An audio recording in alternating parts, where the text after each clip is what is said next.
Olá, muito bem-vindo a mais um Notícia Jato. No programa de hoje nós vamos falar sobre a Acaer, que é um fabricante brasileiro também do setor aeroespacial que conseguiu um importante contrato agora na Alemanha. Eles já tinham uma participação importante junto aos turcos na criação de um novo caça. E agora, mais uma conquista para a indústria aeroespacial brasileira. Nesse programa também vamos falar um pouquinho do Gripen, aí tivemos algumas novidades, e também um pouco do E-Jet da Embraer, a família 2, que conseguiu também uma certificação bastante importante entre outras notícias. Mas antes, eu queria primeiro te agradecer por estar aqui comigo no Notícia Jato e também a da Sofal, uma empresa do grupo da Aviation, por estar patrocinando aqui o Notícia Jato há bastante tempo. Eu sempre falo que a Dassault está conosco aqui há 30 anos na Aero Magazine. Então, muito obrigado a Dassault. Vamos para aquela contagem regressiva bem rapidinho e eu já volto para a gente tratar então da KR e uma série de outros temas bem bacanas. Fica aqui, só um segundinho.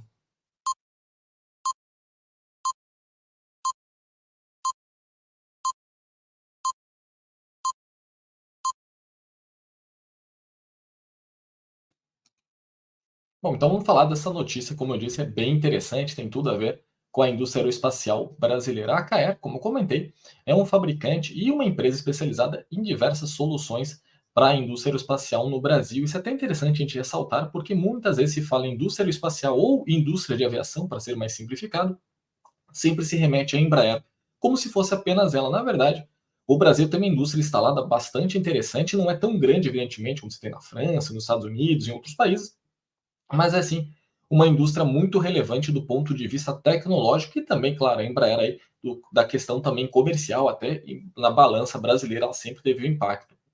E no caso da Caer, eles tiveram uma série de parcerias bem interessantes nos últimos anos, como eu disse, com a Turquia, por exemplo, e agora eles vão também participar de um novo projeto de avião, que é esse turbo hélice que você está vendo aí na tela. O interessante desse modelo, o 328 Eco, é que ele foi criado pela Deutsche Aircraft como uma nova solução para o mercado de aviação regional. O que ele se difere dos principais rivais? Na verdade, ele se difere em duas questões prioritárias. A primeira é que ele é um projeto derivado de um avião que já até saiu de linha.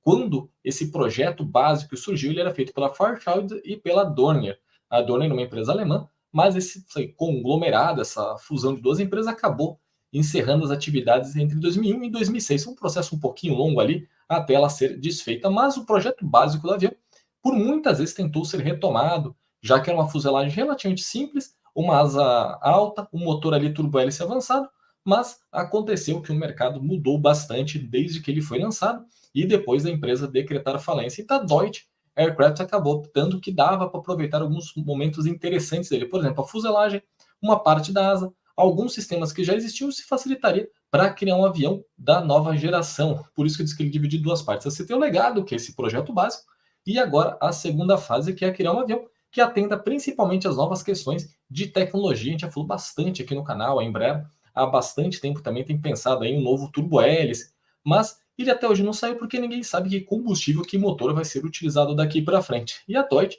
ela está pensando justamente neste mercado. A ideia é o quê? Pegar um avião, você vê até aí na foto, ele está com o motor em verde, é uma alusão a essas novas questões de combustíveis, e utilizar o máximo possível de avanços na questão de motorização dele. Então, ele tem ali um ponto que eu acho bem legal, que ele está sendo criado para usar SAF, que é aquele combustível renovável de aviação, ao mesmo tempo que ele deve depois permitir que, se precisar trocar de motor, ele consiga sem grandes dificuldades, ou seja, os sistemas deles vai ser mais ou menos uma arquitetura aberta. Claro, não é tão simples quanto o software, quanto você imaginaria, mas ele tem uma série ali de sistemas bem interessantes que permite que daqui a pouco, dependendo como o futuro ali da aviação, se vai para energia elétrica, se vai ser por hidrogênio, ou o próprio CEF vai se viabilizar em larga escala, ele vai estar pronto. E onde entrar a Caia nessa história? Ela foi responsável, a partir de agora, pela produção da seção dianteira do avião, ou seja, a fuselagem vai ser feita no Brasil, em São José dos Campos. Isso é um ponto bem interessante, mostra que a Caia agora também vai ser um fornecedor global de aeroestrutura. São poucas empresas no mundo que fazem isso. É uma parte muito complexa, especialmente quando se utiliza materiais avançados, como vai ser o caso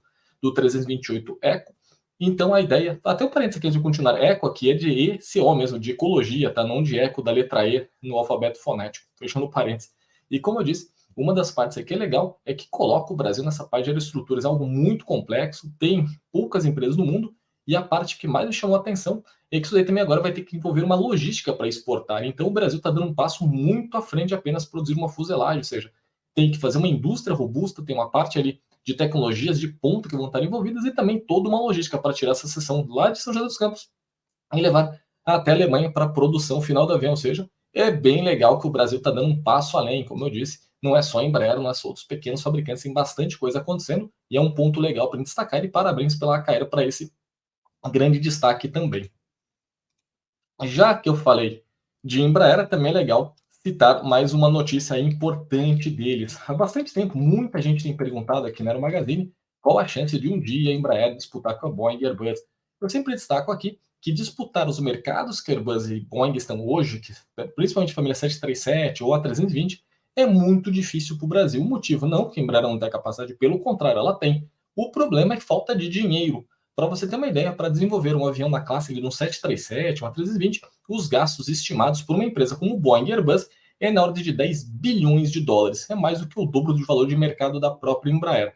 E além do que, você tem que criar toda uma estrutura, no caso da Embraer, que vai levar ainda mais esse custo. Ainda assim, o Morgan Stanley, que é um dos principais bancos do mundo, acredita que a Embraer pode finalmente quebrar o atual duopólio entre Boeing e Airbus. Eles acreditam que todas as crises que a Boeing tem passado, e as dificuldades que a Airbus tem daqui para frente para continuar desenvolvendo seus produtos. Então, um paradoxo, né? A Airbus está muito bem consolidado com a 320, mas ela não consegue agora atender a demanda existente.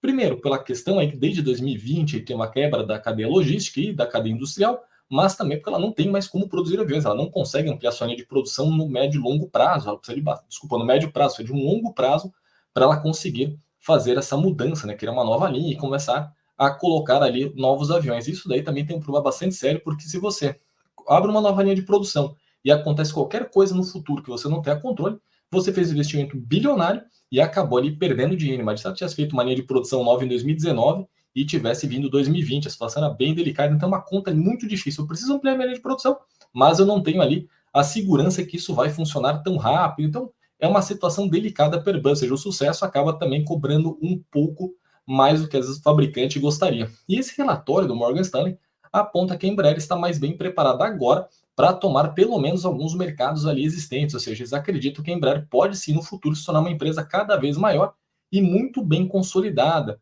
Então, não se sabe se ainda um dia a Embraer vai conseguir fazer um avião na classe do 737 ou 320, eu falo conseguir da parte do ponto de vista financeiro, não tecnológico, como eu já destaquei, mas o Morgan Stanley acredita que se tem alguém que possa fazer isso no futuro, é a Embraer, ou seja, um ponto bem legal aí para destacar que a indústria espacial brasileira está muito bem consolidada, né? Falando da CAE, falamos agora da Embraer, ou seja, as coisas estão muito bem aí para o Brasil. E agora vou passar por outro ponto bem distante ali da aviação comercial, ou essa alta tecnologia, falando da tecnologia mais simplificada, mas bem interessante. A ANAC lançou agora um questionário com 22 questões para falar de aeronaves leves esportivas, ou ALE, em português também conhecido em inglês como LSA, que é essa categoria pré-avião certificado. Antigamente se tinha os ultraleves e um gap ali para você chegar nos aviões certificados. Seria o Cessna 172, Cirrus SR-20/22. Então você tinha ali um pequeno espaço que não existia um avião para atender, que era um avião com mais ou menos as características do avião certificado, mas muito próximo em custos operacionais de ultraleve. Nas duas últimas décadas, muita gente trabalhou e há uns 15 anos atrás surgiu a categoria LSA, ou como disse, ALE, Aeronaves Leves Esportivas. Nos Estados Unidos é muito popular, você vai para Oshkosh, para San Antonio, qualquer grande evento aeronáutico americano, está cheio de milhares de aviões leves esportivos. Então, é uma categoria bem interessante, é uma indústria que dá para você literalmente montar em casa seu avião, você simplesmente vai lá e depois faz a certificação, ou você compra kits, que pode chegar mais ou menos com uma caixa de revel, para quem lembra de montar aqueles modelos, ou também você simplesmente comprar a planta. Mas o Brasil ainda é uma aviação que ainda está se iniciando. Tem bastante coisa, mas está longe do que pode ser. E por isso a ANAC quer escutar fabricantes, operadores e futuros interessados nessa categoria de avião para verificar como ela pode facilitar, tornar mais seguro e acessível também os aviões leves esportivos no Brasil. Seja uma iniciativa bem bacana da ANAC e que junto do setor e também da indústria vai ajudar a fomentar cada vez mais a aviação leve no Brasil. Ou seja, muito novamente os parabéns para a ANAC pelo serviço que tem feito. Agora, vamos falar do gripe, como eu prometi para você. Há algum tempo, a Força Aérea Brasileira tem divulgado que os 40 aviões que ela deve receber, né, são 36 mais 4, que basicamente está acertado que vão sair, é muito avião para um único esquadrão, como seria o primeiro grupo de defesa aérea, o GDA, em Anápolis. Então você tem 40 aviões, é muito, mas se você fosse dividir, é bem difícil para espalhar pelo Brasil. O que deve acontecer agora é que se deve concentrar em Anápolis pelo menos 2 esquadrões. O segundo esquadrão é o Pacal, não sei se você lembra dele, É um esquadrão bastante histórico, lá da década de 40, e agora ele deve voltar aí, mas reformulado. Ele ficava baseado em Brasília, que é o primeiro do quarto, então a intenção agora é que ele seja transferido para Brasília para poder operar com os caças Gripen. Recentemente ele operou com os caças F-5E, o EM, né, que é aquela versão modernizada, mas em 2021 ele foi desativado pela Força Aérea Brasileira para conseguir reestruturar toda a sua operação de caças. Na ocasião, a Força Aérea estava tentando alocar mais recursos, tanto para o C-390 Millennium, quanto também para os novos lotes ou novas encomendas do Gripen. Então ela fez uma série de mudanças, se eu não me engano, na época ela também acabou desativando não só o primeiro do quarto, que é o Pacal, o primeiro do sexto e, deixa eu ver se eu lembro mais um, o terceiro do sétimo. Esses daí foram os que foi desativado em dezembro de 2021. Mas o Pacal deve então finalmente voltar aí às atividades para operar esse segundo esquadrão de Gripen mais baseado em Anápolis, ou seja, mostra que a Força Aérea tem trabalhado também para conseguir viabilizar a aviação de caça dentro da maneira que pode hoje, né, os dois baseados em Anápolis e depois no futuro, quem sabe, por todo o país. Por enquanto, Manaus, por exemplo, a região norte da verdade, fica basicamente com os A-29 Super Tucanos. E quem sabe, se sair um segundo lote, um contrato adicional, pode voltar para Manaus um novo esquadrão ou acabar ativando um ou outro para conseguir operar o Gripen. E já que eu falei do Gripen, outra foto, na verdade, não é só uma notícia, mas pela foto, que é muito bonita, aí temos vendo os F-35 da Dinamarca junto com o Gripen sueco. É a primeira vez que, como aliados da OTAN, a Dinamarca e a Suécia fazem um voo conjunto. Isso é interessante, primeiro, que mostra que está sendo feita essa integração da OTAN com o novo aliado, né, que é a Suécia, e também mostra que o Gripen tem uma capacidade de combate tão avançada que dá para operar junto ao F-35. Muita gente diz, ele tem basicamente a mesma capacidade do F-35. É um pouco de exagero, mas tem um pouco de verdade também, já que os sensores embarcados nos Gripens, principalmente da versão E e futuramente do F, que é aquela versão biplace, não fazem feio quando são comparados aos caças de quinta geração, como o F-35. Pode não ser tão capaz, até porque é um caça mais barato, mas ele consegue ali atuar de uma maneira bastante integrada, como é justamente o foco da aviação de caça de quinta geração, ou seja, não é só o avião pelo avião, então ele tem toda uma guerra centrada em rede, uma série de suportes, e eu já falei bastante aqui no canal. Hoje, você pegar um avião de caça, ele não faz mais diferença sozinho no campo de batalhas. Tem tanta coisa envolvida que o avião, pelo avião, ele é simplesmente mais uma ferramenta. Então, por exemplo, o F-35 ele tem uma série de recursos embarcados nele, principalmente eletrônico. Ele conversa com aviões de espionagem, ele conversa com aviões que estão fazendo ali umas atuações, por exemplo, guerra eletrônica, ele pode estar fazendo missões de ataque e ele coordena com todos, inclusive com equipes de solo ou no ar, para conseguir fazer a sua missão da melhor maneira possível. E o Gripen também faz isso, inclusive o E que o Brasil comprou, vem com uma série de sistemas que permite à Força Aérea, Marinha e o Exército atuarem em conjunto numa eventual guerra ou missão que necessite dos Gripens. Então, aí temos dois países, Dinamarca e Suécia, voando juntos nesse exercício da OTAN, mostrando que o Gripen tem sim bastante capacidade para atuar nos novos e futuros cenários de combate aéreo. Então, era mais uma notícia para destacar a foto, que eu achei muito bonita, e também essas capacidades, tanto do F-35 quanto o Gripen, de operarem juntos. Outra notícia também que vale destaque aqui, deixa eu trocar, é, como eu disse, também falar um pouquinho do E2. O E2 é a versão mais recente dos E-Jets da Embraer, que ele recebeu uma nova certificação, que agora ele permite voar 120 minutos de qualquer destino alternado, que se chama de ETOPS 120. Só para explicar bem brevemente, se você não estiver acostumado com esse termo, ETOPS é um termo, na verdade uma regra, que fala que todo avião deve voar a X minutos de um alternado, ou seja, da rota dele, ele não pode estar de distância de mais desses X minutos. No caso 120, são 120 minutos entre a rota e qualquer alternado ao redor dela. Alguns aviões, como o 777, passa de 300 minutos monomotor, ou seja, dá para o avião voar em bastante segurança, no caso do jet, por 2 horas voando monomotor até achar um alternado. Isso tem um destaque especial porque permite utilizar o e-jet e algumas rotas internacionais de longo alcance. Por exemplo, no Canadá, a Porter, que hoje é o principal cliente no hemisfério norte da família 190E2, eles podem, por exemplo, abrir uma rota entre uma cidade na costa leste do Canadá, ali acima dos Estados Unidos, e a qualquer destino na Europa mais próximo. Dá para chegar na Inglaterra, se não me engano, chega até Paris, dependendo da cidade que sair. Ou seja, dá para abrir novos tipos de rotas, pensando, por exemplo, em atender cidades menores ou pares de cidade de maior capacidade, mas oferecendo um serviço diferenciado. Por exemplo, um avião com uma classe executiva única, atendendo ali mercados e passageiros que não querem levar bagagem, mas precisam ir e voltar com horários flexíveis ou outras rotas. Então, isso é bem importante para o sucesso do 190, 195 E2, já que agora ele tem 120 minutos de voo ali, tops, e uma série de rotas, né? Inclusive na América do Sul, dá para se pensar também em algumas rotas interessantes, até para os Estados Unidos também dá para tentar ligar a região norte do Brasil ao sul dos Estados Unidos, então tem bastante oportunidade, mostra que a Embraer está confiando bastante no avião e continua desenvolvendo ele da melhor maneira possível dentro das necessidades do mercado. E outra notícia muito importante para o Brasil é que o governo brasileiro e o governo argentino assinaram finalmente o acordo de céus abertos entre ambos os países.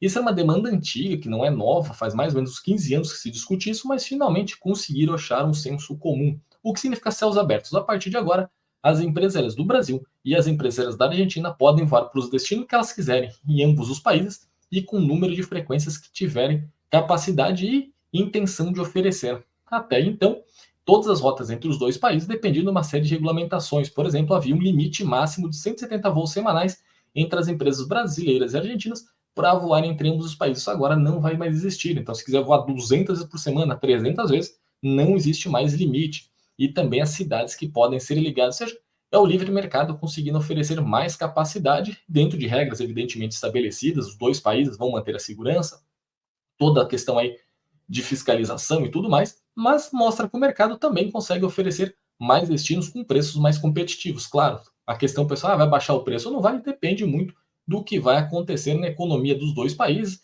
e também com o petróleo, né, que impacta bastante as operações, mas seja como for, é de se esperar que vai ter mais voos entre Brasil e Argentina e Brasil também.